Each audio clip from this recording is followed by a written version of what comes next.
So when using Angular, how can we now get those entered values from the input text area and the other input here when that form is submitted? Now, as always in programming, there will be different approaches, but here is one of the most common ways of handling form inputs and form submissions. We'll use another way of binding templates to data called two-way binding, which in the end is the combination of property and event binding, as you will see.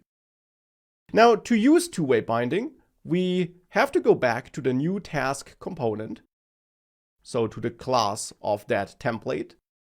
And then in there, we can add a new property called entered title. The name is up to you, of course, but the idea is to store the title that is entered in this input field. Now I'll assign an initial value of an empty string, and therefore TypeScript correctly infers that this property will be of type string. So no further information is needed here. We also don't need input or output since we'll only use this property inside of this component and its template.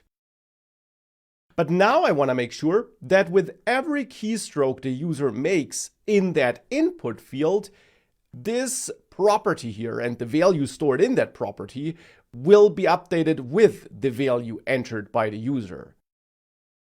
And this is done by adding a special directive, as it's called, to the input field on which you want to listen for changes. And that's the ng model directive.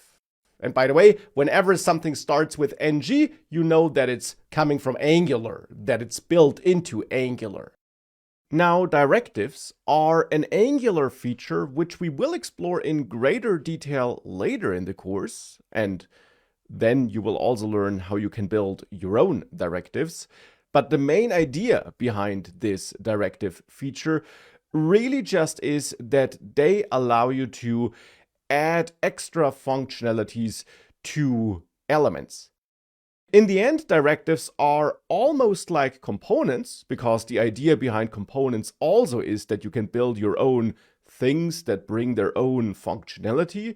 But directives, unlike components, don't have templates.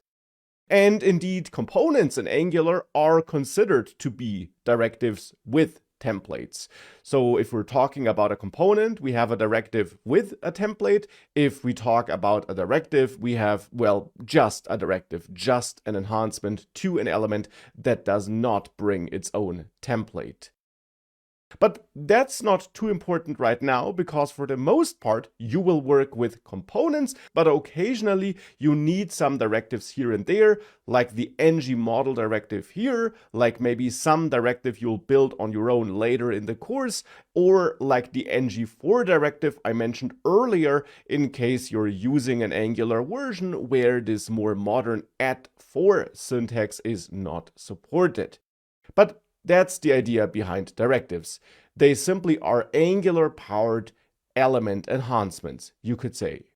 And this ng model directive here is a directive offered by Angular that's meant to be used with input or text area or other form-related elements to help you get access to the value entered by the user into those elements. And specifically, this ng model directive can be used with that two-way binding feature I'm about to show you to set up some live tracking connection to the value entered by the user, so that you can keep track of it with every keystroke, and so that you could also override it if needed.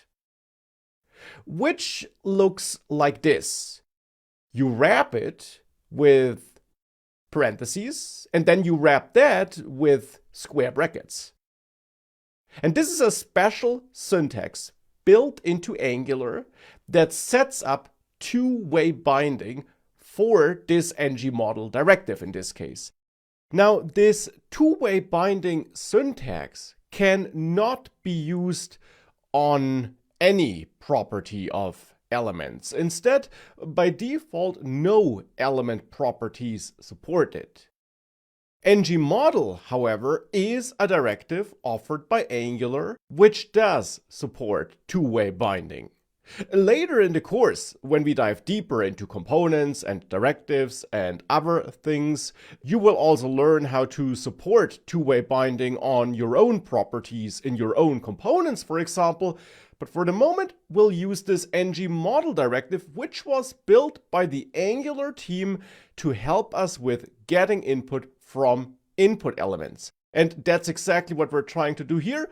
And we can do it with help of this two-way binding syntax, which is supported by this ng model directive.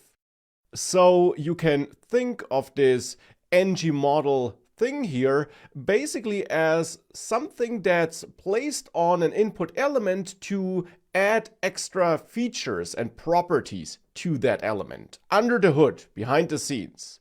Like, for example, this ng model property, which supports two-way binding.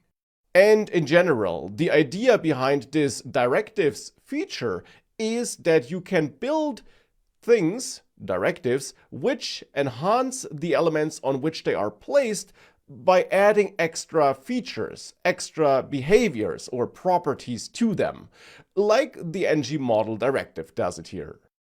And again, you will learn how to build your own directives later and then also see how they work behind the scenes. But for the moment, we can use ng model with this two-way binding syntax here to give you access to the value entered into this input field by the user, whilst at the same time allowing you to write data back into this input.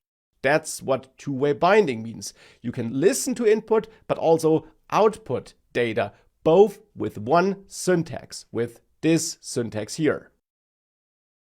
Now, this two-way binding syntax then needs a property to which you want to bind.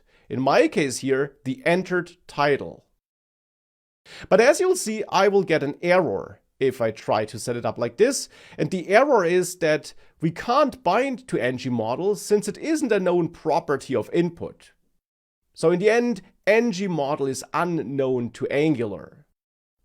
And the reason for that is that just like components you're trying to use in your template, you have to register this directive in order to be able to use it. So we must go to the new task component TS file. And then here in the imports array, we have to register this directive.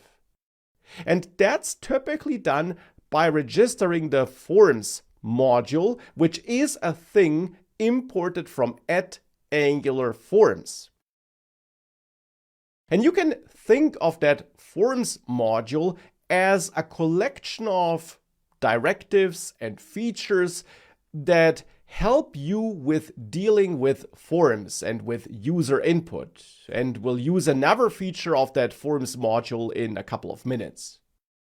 This forms module, when registered here, then unlocks the ng model directive. And that directive supports this two-way binding syntax, which allows us to set up two-way binding on this entered title property. And you can see the two-way binding in action by copying this paragraph with this input here and pasting it in here.